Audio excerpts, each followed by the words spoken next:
Alright, this is group 3 for your evolution vocabulary.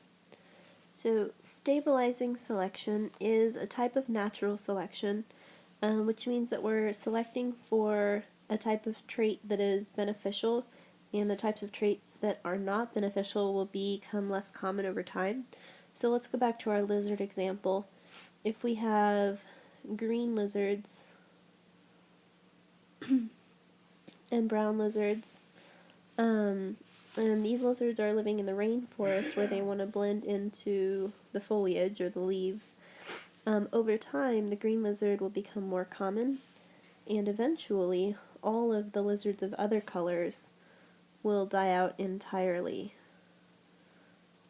So all of the lizards that are not of the camouflage color will be gone entirely. And so in stabilizing solution, you end up with less diversity.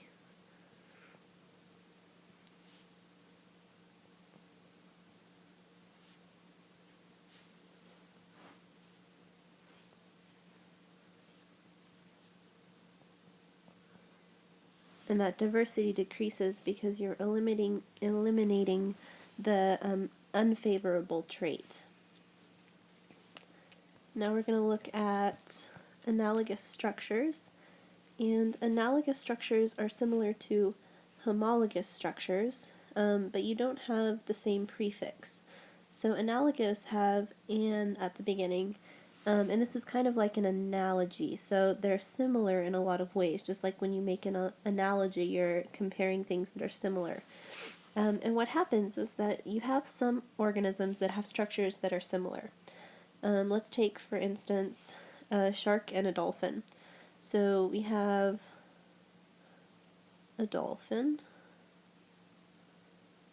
here, and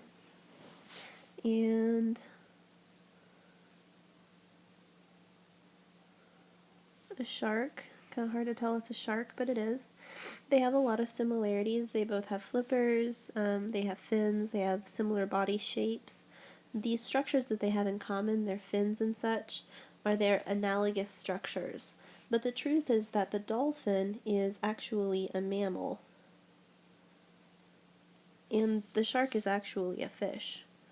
They come from two separate lineages. They're not really very closely related. And so because they have similar structures but are not closely related, their similarities are not due to a common ancestor.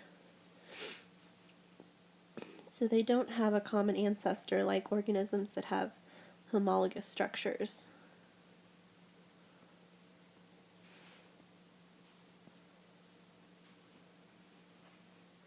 And the fact that they don't have a common ancestor is what makes the difference between an analogous structure and a homologous structure.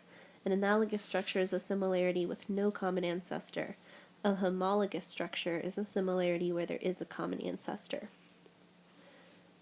Right, let's take a look at convergent evolution. And this is the type of evolution that leads to analogous structures. So in convergent evolution, it's kind of like the dolphin and the shark. We'll use that example again.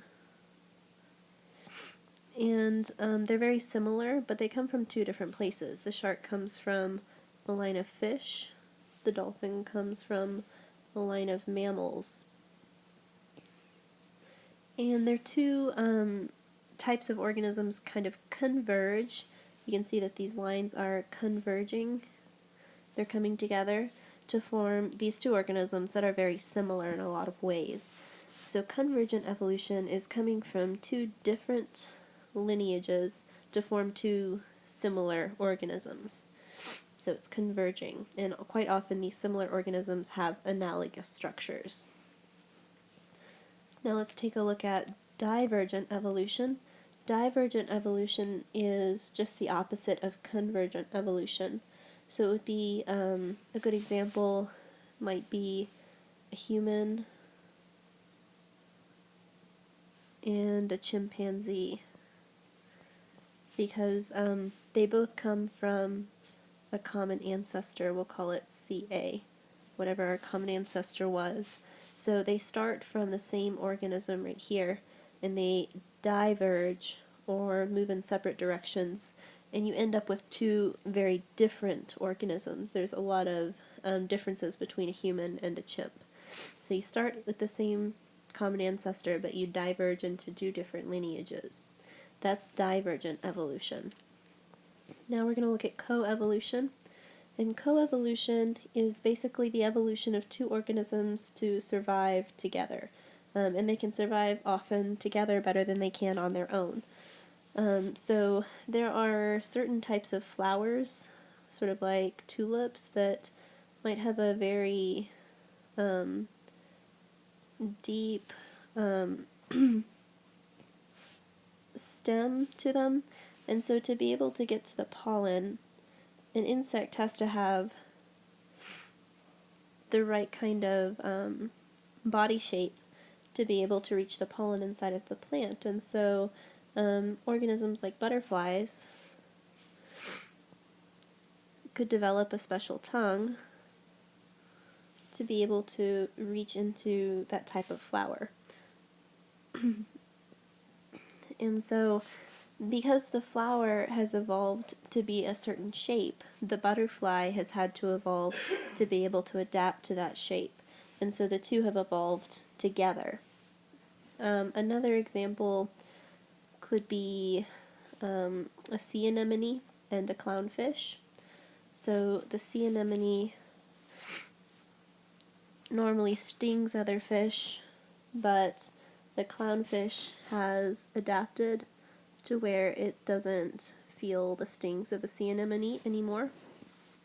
And in turn, the clownfish protects the sea anemone. And so these are ways that organisms have evolved to work together. Coevolution is sort of like organisms working together as a team, and they've evolved specifically to work with each other.